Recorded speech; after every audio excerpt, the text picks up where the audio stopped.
他没有直接告诉我，可是我们大家都知道他好像看得到。阿豪被关掉的是听觉嘛？有些人是看得到，又听得到。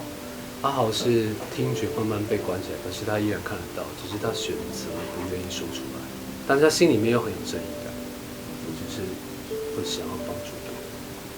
我印象中好像他是感觉得到的，对，有些学校的地下室，对他。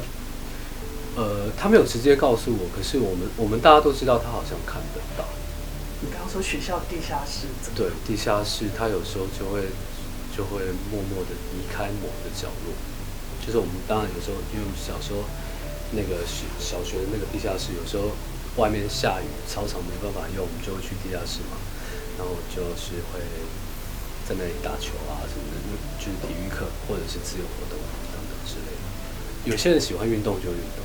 那不喜欢运动，可能就是待在某个角落，就是大家聊天啊什么的。那有时候你就会看他默默的离开某个地方，但也不是聊得不愉快，也不是不开心，但就是他正在跟你们聊天的时候，他就默默的离开了。对，然后他好像有曾经跟其他同学说过，说那边好像有人。那你们会害怕吗？我们其实那个时候不太知道他在说什么。我妈妈有去加持一个那个观世音的牌子，为了这部没有很久以前就有，然后我就把它放在皮包里。你的皮夹里？皮夹里。哦，那是特别有什么的作用吗？妈妈说它是加持过的，所以我就带着。那有时候出去拍戏，在饭店里面，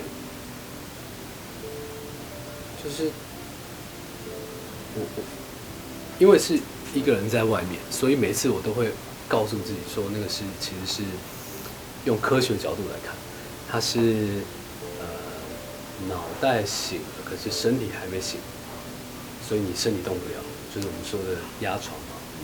可是其实是它好像有一个科学的可以解释的方式，但是可能因为有时候拍戏真的很累，所以遇到这个情况，你就会觉得又没有办法休息好。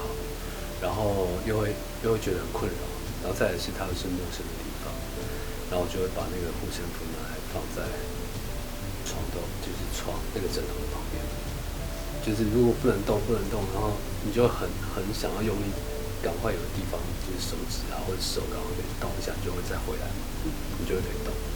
那可以动的时候，我觉得第一个时间就是还在昏昏醒醒的时候，就去把臂膀打开，把那护身符拿出来放在枕头旁边。然后继续睡觉。